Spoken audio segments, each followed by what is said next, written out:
Today, we're going to talk about audition takes.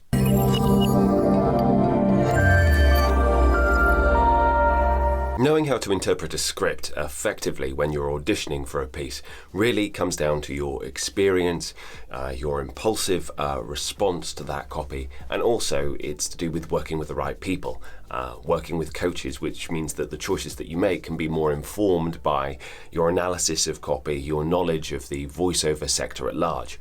But kind of regardless, quite often we can end up being falling prey to making loads and loads and loads of takes in the hope that suddenly we'll stumble upon the right interpretation. So something that really should only take you 10-15 minutes to do at most with a little bit of thought ends up taking hours as you try and get the right take. And then when you're editing it all together, there's always that temptation to kind of Frankenstein it all together because you're so focused on the sound as opposed to necessarily the meaning. And ultimately what this approach does is that it places the focus on stuff which is kind of out of your control anyway. Quite often we're going to be hired because of the sound of our voice innately, once we are operating at a certain standard and have a certain level of expertise and execution in the voiceover delivery. So I'm not saying that your choices won't matter, but a huge factor is literally just going to be your sound, how if your sound is actually appropriate for a project. So really, we've got to find different ways of making sure that you don't lose too much time in this whole audition process.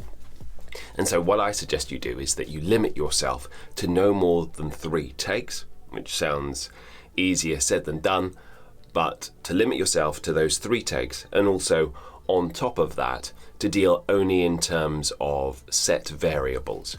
And these can alter depending on how you feel during the day, whether or not you're feeling inspired or tired. Some things can sometimes be inside out or outside in.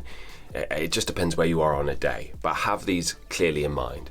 So one variable could be your speed, whether or not you literally just go for a slow take, a medium take, and a fast take. And again, if you can physicalize that in some way when you're actually saying the script, then that's a good way of doing it. You know, if you're going really fast, then physicalize going really fast if you can, and similarly with really slow. Another thing is simply mic proximity.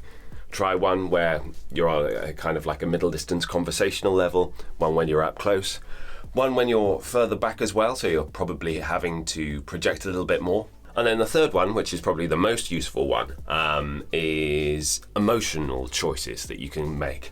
The general, most simplistic way to start is with mad, sad, or glad as takes, but obviously you can find nuances in all of that as well, whether it's frustrated or elated or sarcastic or anything else like that. But pick 3 emotions which don't have to be interconnected, they don't need to make logical sense in terms of the copy necessarily, because you want to maybe try and surprise yourself. But just pick 3 things which are different. And I think this is a really good way of kind of moving forward.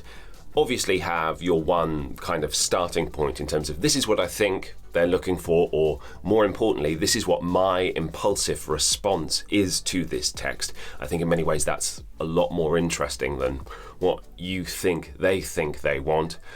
When in doubt, delete the actual brief that you're given as well, because that can be unhelpful, and just kind of crack on with it. But the main focus is to kind of make that one central impulsive kind of choice, and then find whatever set works for you on a certain day, but then just vary that one thing, whether it's emotionally, whether or not it's speed, or whether or not it's mic placement, and just get going.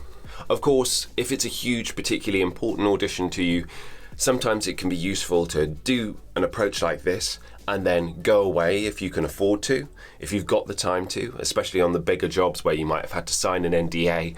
Getting that work in super fast might not be quite such the priority. So you've got the time to record those 3 takes, go away, maybe record some other stuff, maybe not do anything voiceover related at all, then come back, have a listen, and, make an impulsive choice off that. But in terms of your day-to-day auditioning, this is a way of just keeping sane. Now, just as a spoiler, I personally only probably audition 2 or 3 times a week, and those tend to be auditions directly through one of my agents. Other than that, I will obviously record voice tests for potential clients or prospects when they send me a script because they want to know how I particularly would interpret it. But I don't audition for pay-to-plays. I don't go on casting sites because that's not part of my business model. My business model is more oriented towards direct marketing. And if you're a voiceover that would like to know more about that, then please do check out my Skillshare course, the link below as well, which is completely free. Anyway, I hope you found this of some use. Try not to get too much in your head about it. If you did find it interesting, then please do like and subscribe, and I'll see you next time.